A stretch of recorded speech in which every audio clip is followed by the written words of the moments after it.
The company went bankrupt, John ran away, my parents passed away, Tom cheated on me, and my credit card bill was due. To top it all off, I was diagnosed with an incurable illness. I huffed and puffed my way up to the rooftop, standing on the narrow edge, and looked around. Could anyone be more unfortunate than me? Bang! Just as I was mentally preparing to take a leap of faith, the door I had locked behind me suddenly made a deafening noise. I shuddered, almost losing my balance and falling off. Bang! Bang! Bang bang bang. The loud banging grew more frequent, shaking my resolve. I just want to end it all, no need to mess with my mind. No sooner had I finished speaking, the rooftop door, which I had secured with several loops of a heavy chain, flew open and crashed down in front of me with a loud bang. It nearly smashed my head. Then, ugh, ugh, ugh. Ah, ah, ah. Roar, roar, roar. Different kinds of growls and roars filled the small rooftop. Wait a minute. What the heck is going on? Roar. 3 seconds later, I was overwhelmed by the zombie horde. Yes, I got bitten. I became one of the countless zombies. It turns out, while I was in my darkest moment, the apocalypse silently arrived. Zombies appeared on a massive scale for unknown reasons and quickly swept across the globe. The small, remote city I was in fell a bit later than others because of its isolation. However, it was only half a day later. Now, it's been a full 3 months since I became a zombie. I was lost in thought when a male zombie suddenly pushed me. Roar. Points ahead. This male zombie was the captain of our small squad. He often ordered me around. And now, he wanted me to fetch food for him again. After becoming a zombie, I lost the ability to speak and, like other zombies, could only make guttural growling sounds from my throat. I responded with a growl and slowly shuffled towards the gathering of zombies. Today's haul was good. The foraging group had caught 3 fresh humans.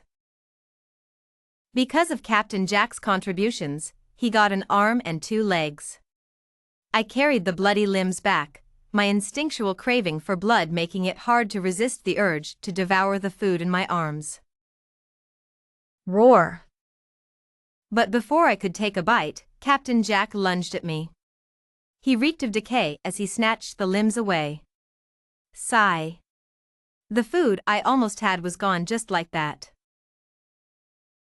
Even in my existence as a zombie, ambition was a foreign concept. With my fragile limbs, any confrontation with other zombies was a lost cause from the start. Presented with the choice between getting beaten up and staying hungry, or simply staying hungry, I firmly chose the latter. Luckily, Captain Jack wasn't entirely heartless. After satisfying his own hunger, he'd share some leftover fingers and toes with the rest of us. Hey you, catch this!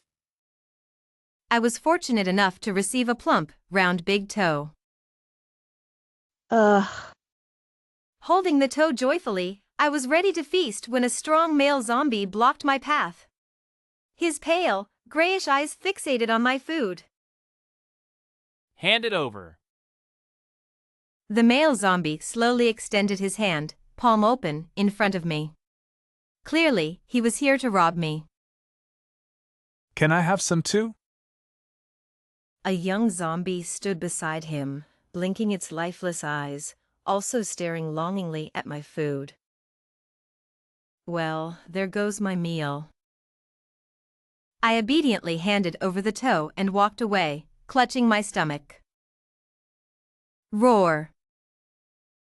So hungry. After spending 3 days at the 38th parallel, Leader Mark decided to lead the horde southward.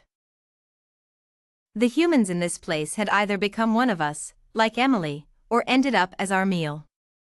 With nothing left to consume, we had no choice but to move our territory. Along the way, I saw streets in disarray, polluted rivers, and abandoned skyscrapers. Once vibrant cities were now decaying at an unprecedented speed. We hadn't yet reached our destination. Among the horde, those who were already weak or frail as humans gradually became meals for their companions. Roar! A sudden roar pulled me back from my wandering thoughts. I never expected that even after becoming one of the undead, I could still think. The roar was so heart-wrenching that it made my chest feel tight. Strange, do zombies still have hearts? I turned my head to see that the one who let out such a harrowing cry was Zombie Paul, the one who had previously tried to take my big toe.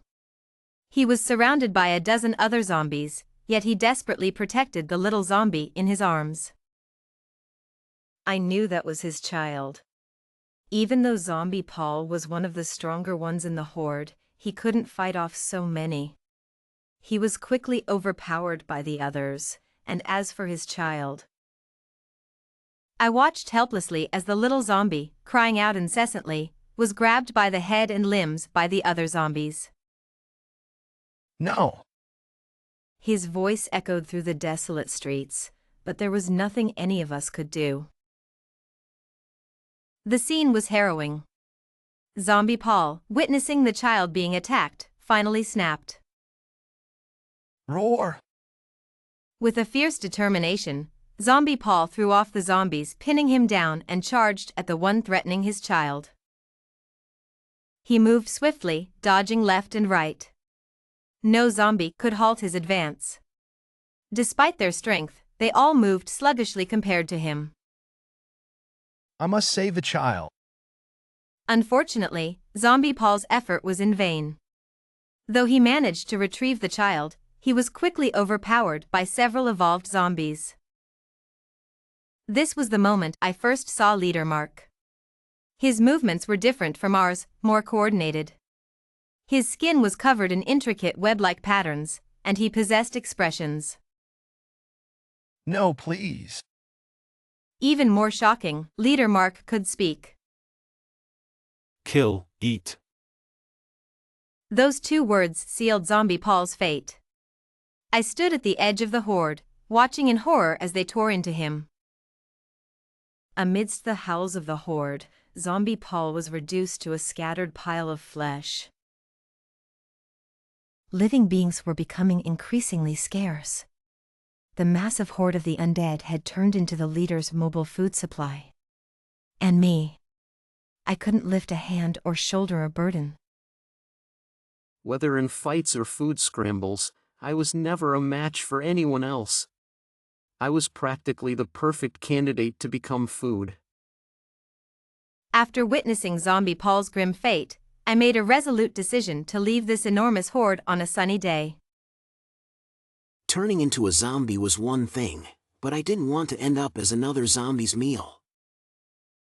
Under the sparse starlight, I glanced around stealthily.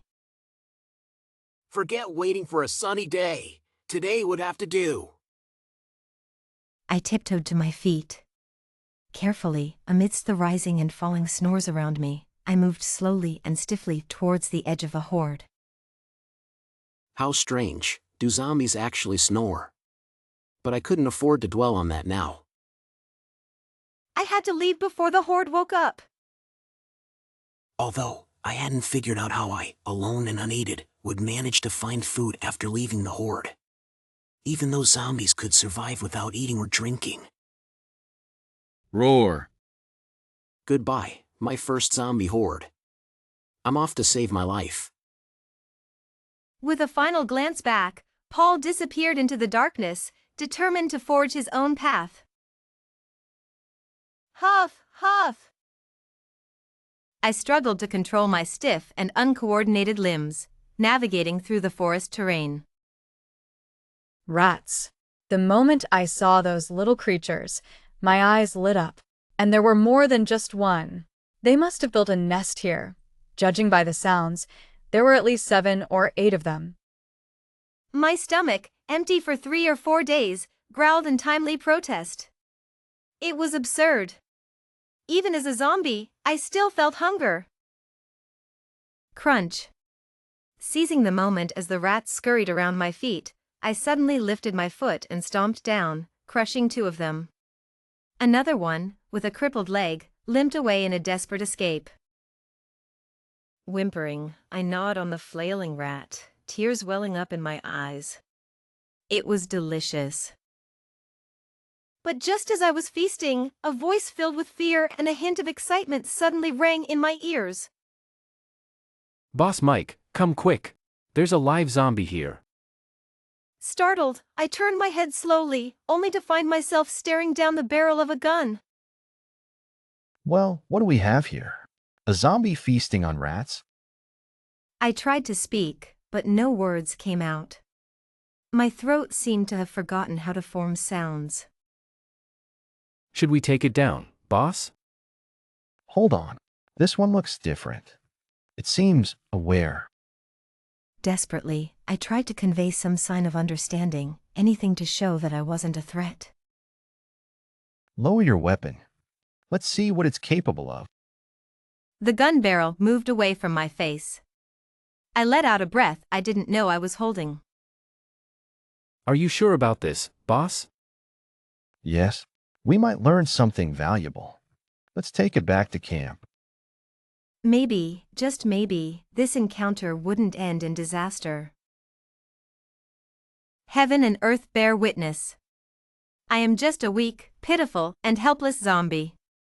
I haven't even tasted human flesh. I barely caught a few rats, and before I could finish even one, this human pointed a gun at my head. It's simply unreasonable. Roar. Looks pitifully at the person behind the gun barrel, hoping to gain a bit of sympathy. Unfortunately, humans and zombies can never coexist peacefully. Feasting on raw flesh, this zombie is truly deranged. The human clicked his tongue twice and gave me a wary look. You're the one who's deranged. Your whole family is deranged. I devoured the little rat hastily, finally finishing it before other humans arrived. Soon, the forest echoed with the sound of chaotic footsteps, indicating that more than one person was coming. Well done, Jason. You just got the gun and already caught a zombie. A burly man with a beard laughed loudly and patted the young man pointing the gun at me. Chuckles and looks towards the center of the group, seeking approval. Following his gaze, the next second, a particularly familiar and handsome face came into view. Oh no. Isn't that my ex-boyfriend Michael, who cheated on me for his beloved Lily? I thought, given his uselessness in everything except eating, he would have become zombie food the moment the virus broke out. Who would have thought, not only did he survive, but he's doing quite well. Ugh. How infuriating. The young man named Jason turned his head with a grin, looking at Michael. Boss Mike, I've never seen such a foolish zombie, just standing still when a gun is pointed at it. I pretended to look away nonchalantly, fearing he might recognize me. Meeting again after breaking up, he still looked as dignified as ever, while I had turned into a zombie. Who knows how much he would mock me. The Research Institute needs a live specimen for study. Take this one back. Michael glanced at me indifferently, his weathered face full of coldness, and then instructed Jason. Research Institute? I was still puzzled when I found myself tightly bound and being led in a certain direction. Humans have no mercy for zombies, even if I was just a useless little zombie starving for a long time. The path through the forest was not easy, but these people seemed very familiar with it and moved quickly. This was unfortunate for me, as I got scratched by various branches and thorns along the way. Luckily, zombies don't feel pain anymore. Otherwise, I would have taken them all down. Chirp chirp.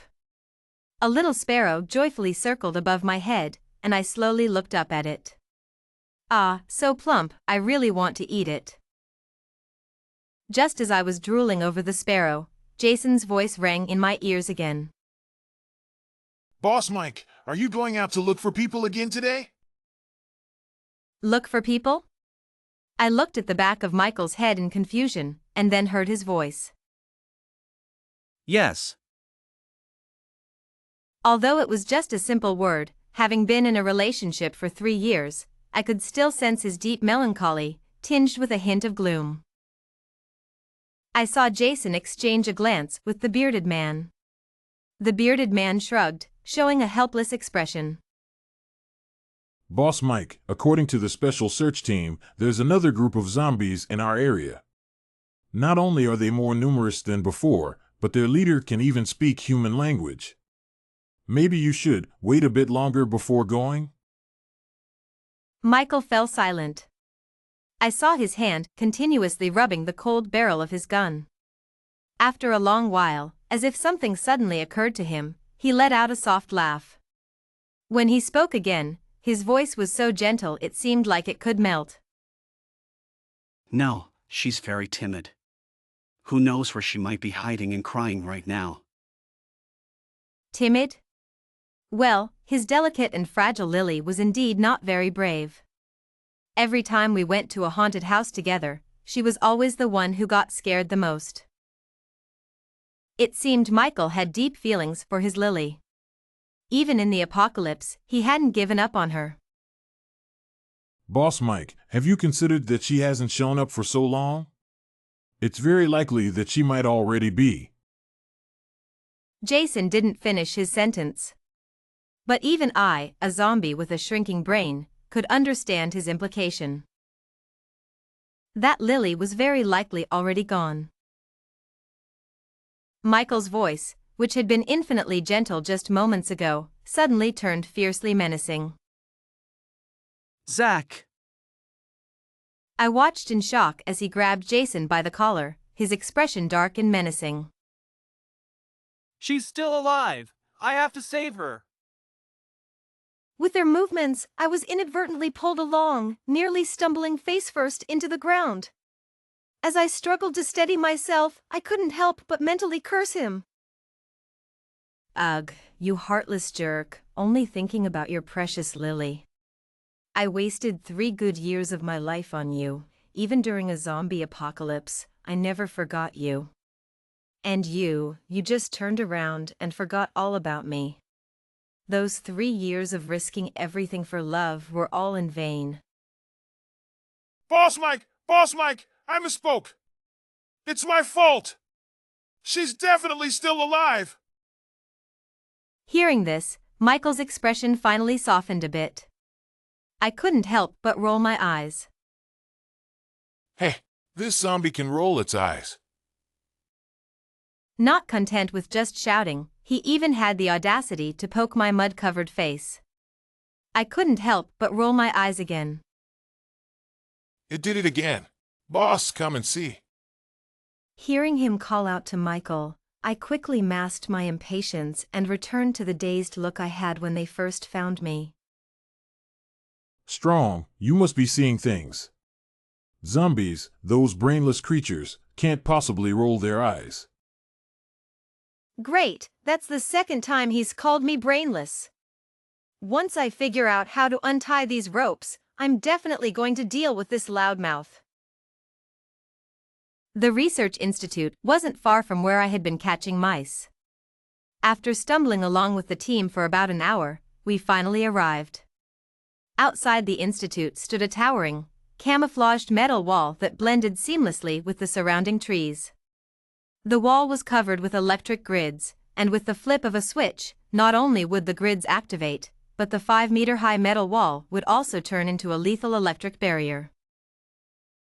Indeed, when it comes to cunning, humans are unmatched. After undergoing multiple layers of scrutiny, I was brought inside the institute. Soon, I was confined in a tempered glass room. My neighbors were zombies missing limbs, each huddled in the corners of their rooms, looking utterly despondent, as if they had already been subjected to numerous experiments. How terrifying! Are they going to cut off my limbs too? How's the progress of the recent research? Outside the glass room, a large group of people, both men and women, young and old, gathered. Among them, a few in white lab coats stood out, and I immediately spotted Lily among them. Wait, if Lily is here, who else is Michael looking for? Could he have more than one romantic interest? Has my mind been wandering in vain all this time? We've hit a bottleneck. Although we've discovered the origin of the zombie virus, there's been no progress on the vaccine front. Lily gazed longingly in Michael's direction, but he didn't respond to her look. After hearing old Joe's answer, he frowned and lowered his head. The crowd gradually dispersed, leaving only a few people in white lab coats, including Michael. At that moment, Lily approached Michael, her eyes brimming with tears. Michael, have you not given up on finding her? I admit, I was the one who sent that breakup text from your phone without your permission, but it was entirely for your own good. She's so ordinary, she doesn't deserve you. Lily's voice trembled as she confessed, her emotions laid bare, but Michael remained silent, his expression unreadable. The tension in the room was palpable as Michael's furious shout reverberated. Shut up. His eyes were bloodshot, glaring at Lily with an intensity that could pierce through steel. Lily, if anything happens to Anna, I will never forgive you. Since you claim to know me, you should understand that I always mean what I say. Lily's eyes welled up with tears, her face a picture of pitiful innocence. But Michael was unmoved. He coldly pried her hand off his sleeve and stormed out without another word. As Michael left, something in my mind clicked. Wait, hold on. Could it be that Michael didn't betray me? That all of this was orchestrated by Lily? Has he been searching for me all this time? A wave of unprecedented emotions surged through my chest. I sluggishly rubbed my eyes, only to remember that as a zombie, I no longer had tears. I was quickly ushered into a sterile environment and changed into a proper hospital gown. Ever since the day I washed my face, I avoided facing any mirrors. Even with a 1 in 10,000 chance, I didn't want Michael to recognize me. Better he believed I was still out there somewhere, alive and well, rather than knowing his search had been in vain. At night, under the melancholy moonlight, a group of armed men appeared outside the glass room, including Jason, the man who had captured me that fateful day. So soon? It's this one's turn? We didn't want to use her initially, but we've exhausted all other limbs, torsos, and heads. We can't halt the research, so we have to use her for now. We've used nearly 200 zombies already, and there's been no progress. We're running out of resources.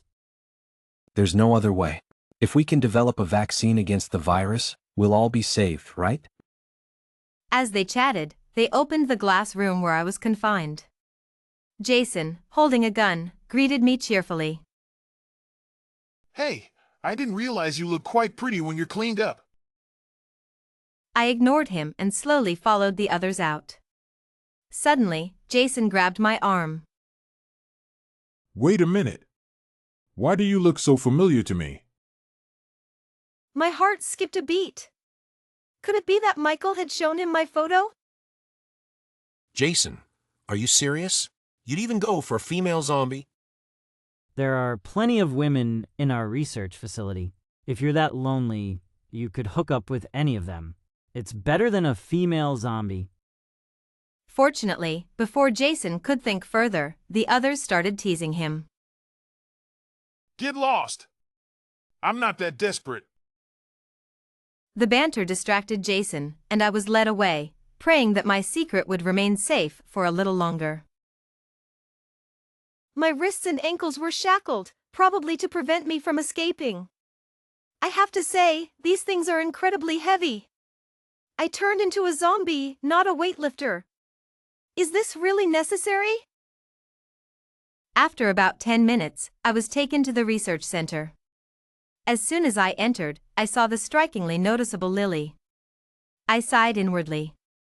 It seems she is also part of the research team. I hope she doesn't recognize me. Professor Chen, subject 193 has been brought in. Old Joe, wearing glasses, walked up to me and observed for a moment. Clearly, he was not satisfied with a zombie that looked as weak as I did. All right, let's just make do with this one. He waved his hand and had me sent to the laboratory. The stark white walls and cold instruments all indicated where I was and what I was about to face. Under the large shadowless lamps, I stood alone in the center of the lab, helplessly looking at the large one-way mirror not far away. The delayed panic completely enveloped me. Roar! I dragged the heavy chains and lunged at the one-way mirror, pounding on it desperately, hoping to leave this dreadful place. Roar, roar, roar! Let me out! I let out a piercing howl like never before, but the glass in front of me was too solid. No matter how hard I hit it, it didn't even crack, let alone shatter. Suddenly, I heard a mechanical sound, and I abruptly remembered the neighbors who had gradually disappeared over the past few days. Am I going to be next? The heavy metal door of the laboratory was suddenly pushed open from the outside. A group of men wearing gas masks and holding guns rushed in, cornering Emily. Roar! Emily could only bare her teeth at them uselessly, knowing full well that her bluffing wouldn't pose any real threat. Fire. At someone's command, everyone raised their guns and pulled the triggers. Instead of the expected bullets, several tranquilizer darts hit Emily. A wave of overwhelming drowsiness surged through her, and she gradually lost the strength to stand. Her vision went black as she collapsed to the ground. When Emily opened her eyes again, she found herself strapped to an operating table. Beside her, various instruments and devices made her shiver involuntarily, even though she was now a cold-blooded creature without body heat. I know you. Turning her head, Emily saw that in the large operating room, there was only Lily. As the woman slowly approached, alarm bells rang in Emily's mind. Lily? What are you doing here? Oh, how pitiful. Michael doesn't know yet, does he? His beloved Anna has long turned into a creature that's neither human nor ghost. What do you want from me? You think you can still protect him, don't you? Even in this state? I'll find a way out of this. You won't win. Lily's voice was gentle, but her eyes were full of ridicule. Sweet dreams, Emily. You'll need them. Emily felt a cold shiver down her spine as Lily's words echoed in her mind. As a zombie, I had long lost the ability to speak.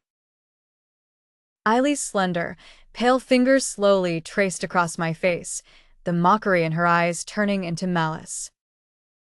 Do you know? Michael despises zombies the most. If he finds out that his Anna has turned into a zombie, do you think he would still like you? She sneered, moving her fingers away from my face. Forget it. What's the point of saying more? You can't understand me now anyway. She cast a disdainful glance at me and turned to sit down on a nearby chair. Before long, with a click, several people in white coats filed into the laboratory. Eating them, Professor Chen walked straight up to me, casually instructing the others.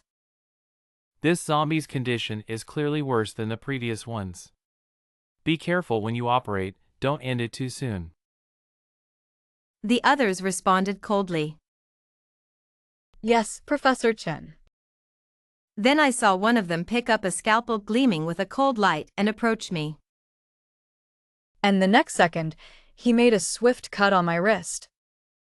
Another person in a white coat held a test tube to collect the yellow-green fluid oozing from my body.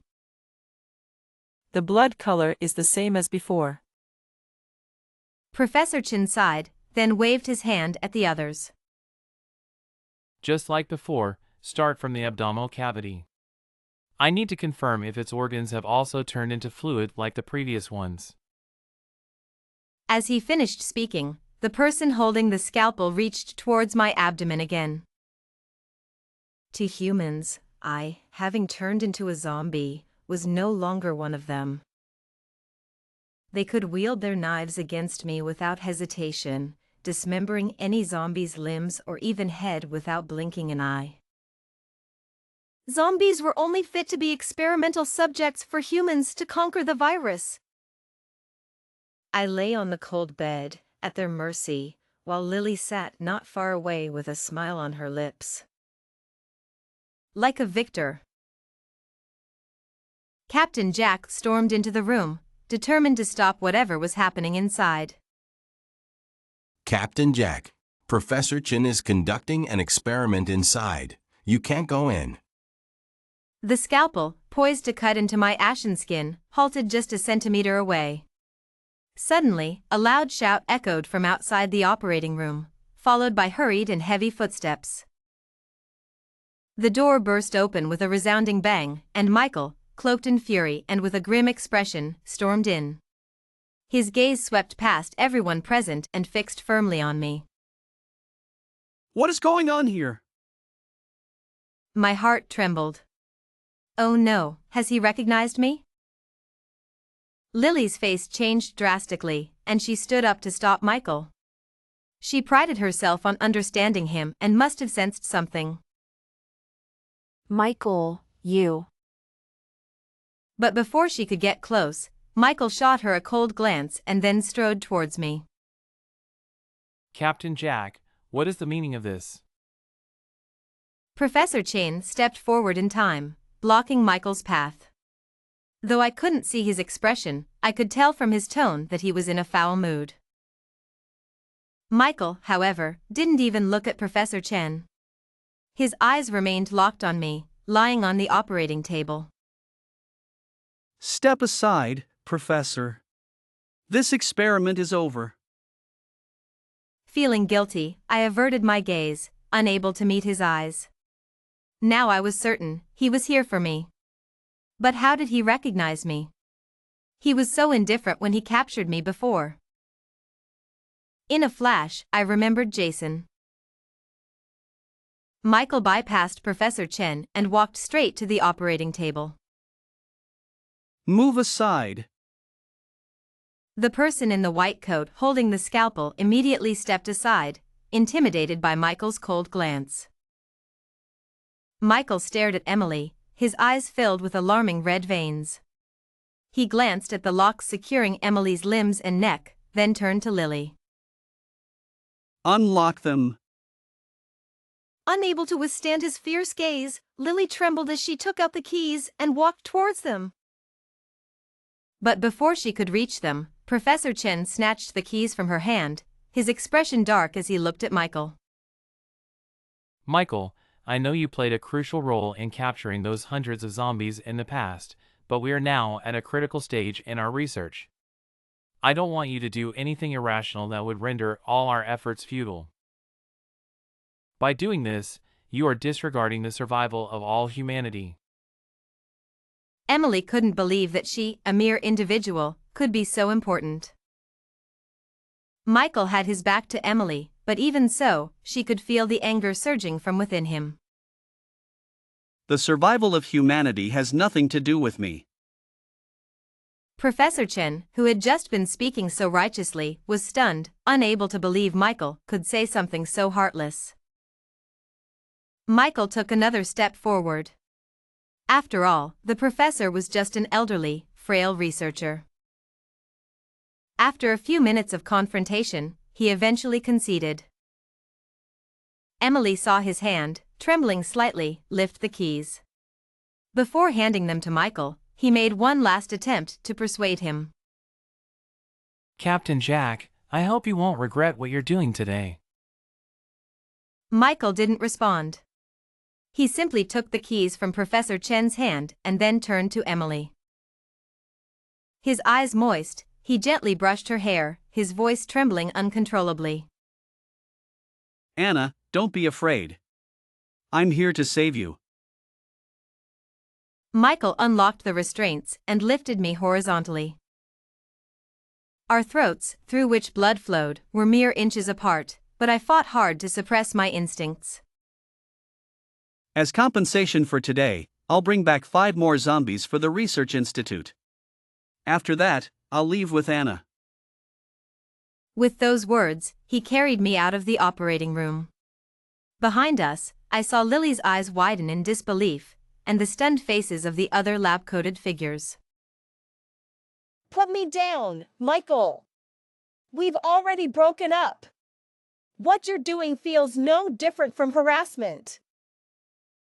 As soon as we exited the operating room, I struggled to get out of Michael's arms. Ow. But before I could muster any real strength, a cold tear froze all my movements. I slowly looked up and saw that, at some point, his face had become streaked with tears. Oh dear, what's there to cry about? If I hadn't turned into a zombie, I would have been a pile of mush by now. I wanted to comfort him, but all that came out of my throat were frustrating gurgles. Michael didn't take me back to the glass room. Instead, he carried me to his own quarters. Along the way, everyone in the research facility stared at us with wide eyes, as if their eyeballs were about to pop out. Ignore them. We're almost there. Michael ignored all the gazes, steadily carrying me forward. I, on the other hand, couldn't bear the attention and buried my face in his shoulder. Why are they looking at us like that? It doesn't matter. Just hold on a bit longer. After what felt like an eternity, Michael finally set me down. Is this a bed? The soft touch beneath me was a bed, something I hadn't had the chance to lie on for several tumultuous months. Michael, is this real? I looked at Michael in surprise, wanting to smile at him, but my stiff muscles only allowed me to roll my eyes. Oh whoa. Michael gazed deeply at me, gently stroking my hair once more. I'm so sorry, Anna, I'm so sorry.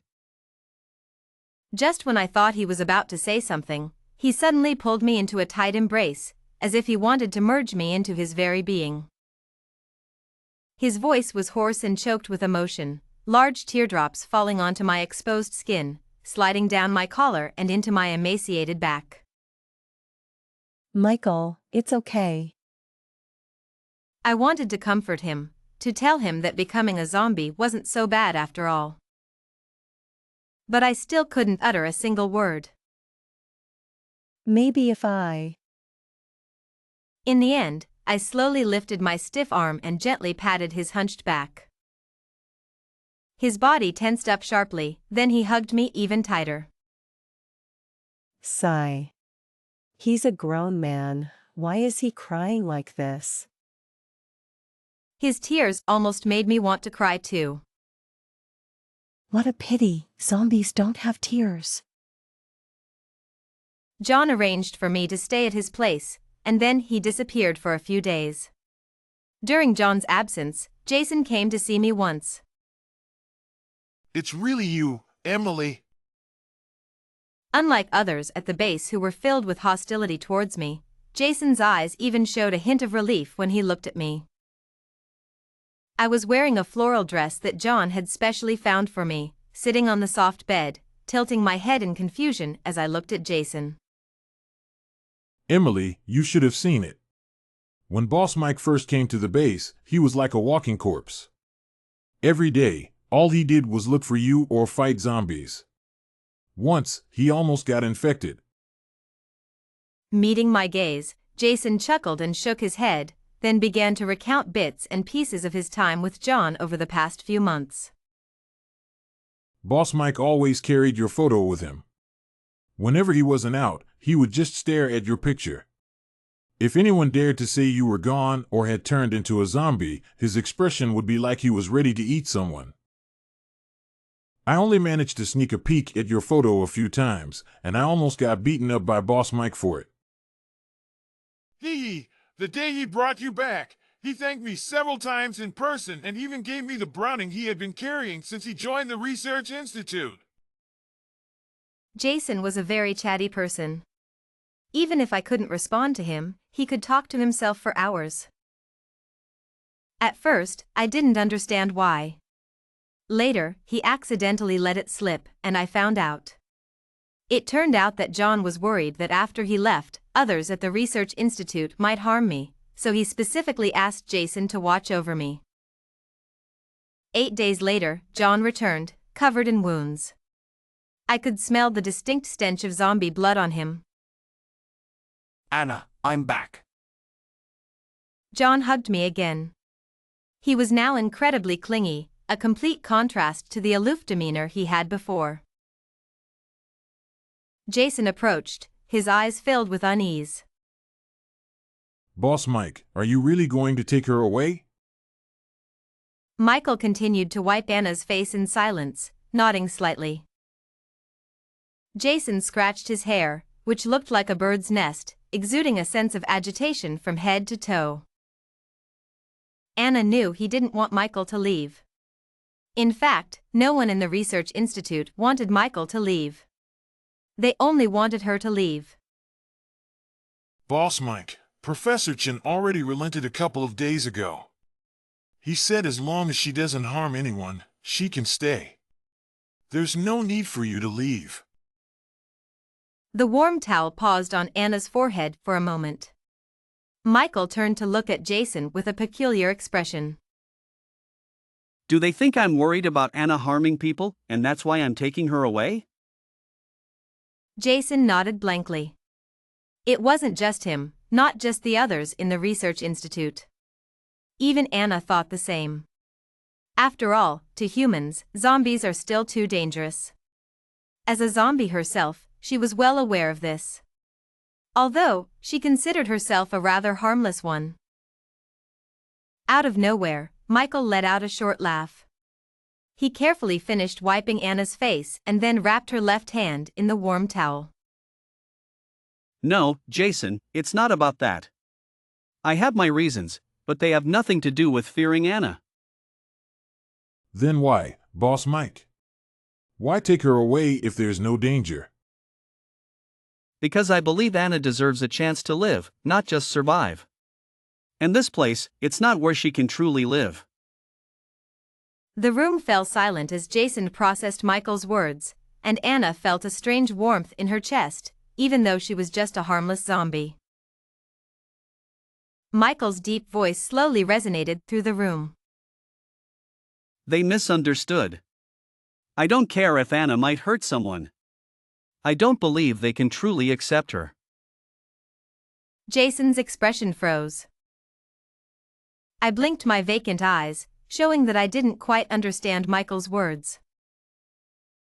Seeing my reaction, Michael chuckled softly and continued speaking to Jason. As long as the virus remains unconquered, they won't give up the idea of using Anna as a test subject. Jason looked at me with a complex expression, then fixed his gaze on Michael's face. Boss Mike, I can help you protect her. It was clear that Jason's words came from the heart. Michael curved his lips into a smile and accurately tossed the towel he had used to wipe my hands into the basin by the wall. You can't guard her every moment. Just 10 minutes, and those people in the lab would disassemble Anna. Jason anxiously wiped his face and said urgently. But it's more dangerous outside.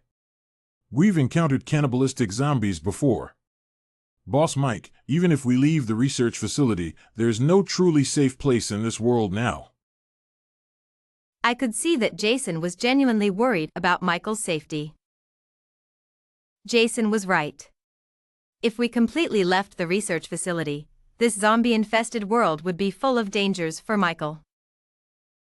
No matter how skilled he was, no matter how many zombies he had defeated, he was still just one person. Once he encountered a horde, as a fresh human, he would immediately become a feast for the zombies. Oh. I couldn't help it and grasped Michael's index finger. Michael gave Anna a reassuring look and held her hand tightly. Anna, don't be afraid. I won't let anything happen to you. Fool. Michael, you silly fool. Why is he comforting me? I'm clearly worried about him. Michael didn't say anything more to Anna. Instead, he confidently addressed Jason. You don't need to persuade me. I'll be leaving with Anna tomorrow. Jason visibly looked dejected, but within seconds, his eyes lit up as he looked at Michael again. But, Michael. Don't even ask. I'm not taking you with us. With that single sentence, Michael shattered Jason's hopes. Ah, the familiar approach. He really is still that unattainable flower. After sending the bewildered Jason away, Michael held Anna and lay down in bed. Ouch! She growled at him fiercely, hoping he would change his mind. Anna even secretly resolved to bite him, to show him how serious she was. Maybe then he would understand that zombies and humans ultimately cannot coexist. But Michael just looked at her deeply, with a satisfied smile she had never seen before. Anna, I will never lose you again. Anna stared blankly at him, so close, and opened her mouth in confusion. This guy always knows how to make her soften.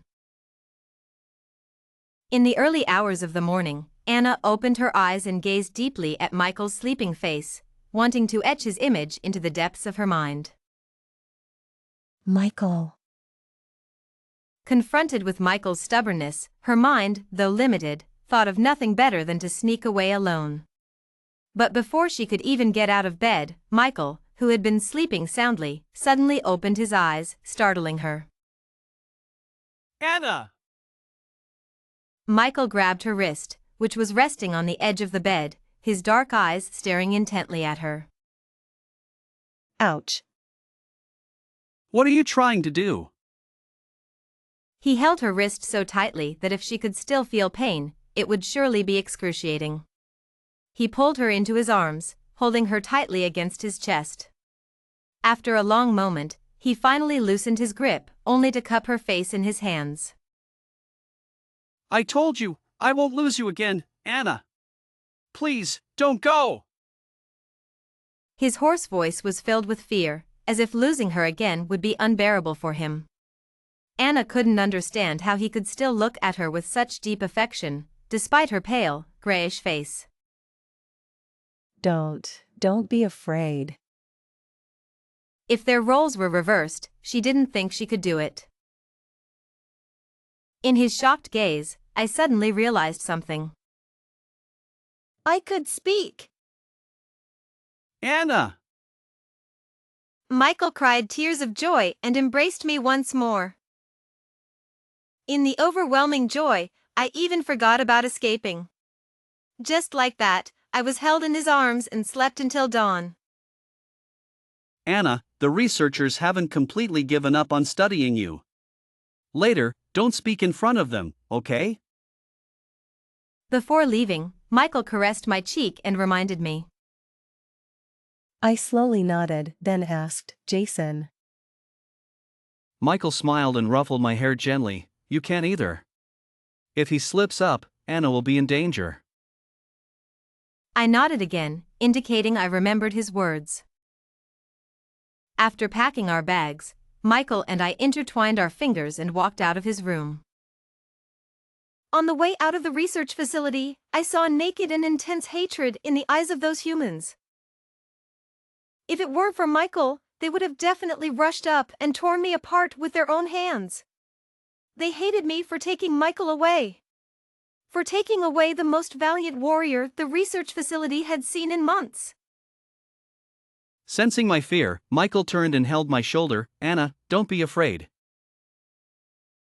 Outside the Research Institute's gate, the atmosphere was tense.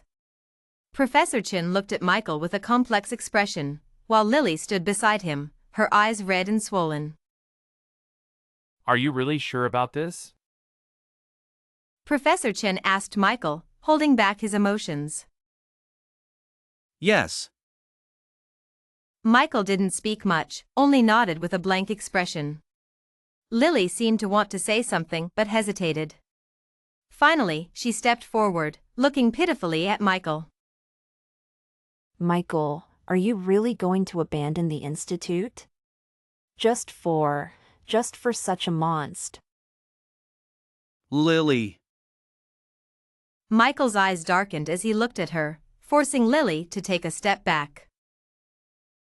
I really want to end you. Michael. Lily burst into tears, covering her mouth as she sobbed uncontrollably. I tugged at Michael's sleeve.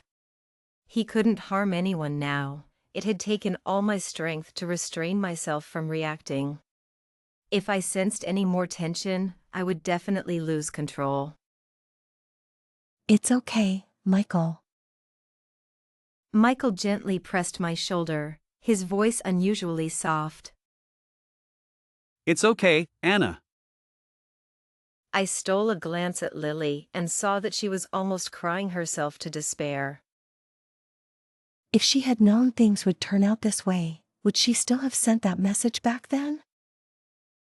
The air was thick with unspoken words and unresolved emotions.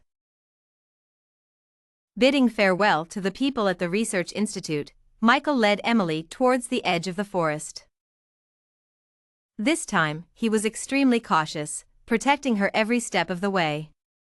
Unlike the last time, he made sure she wasn't scratched by any branches or thorns, even though he knew that such scratches wouldn't bother her, being a zombie. Where does Anna want to go? I'll follow your lead.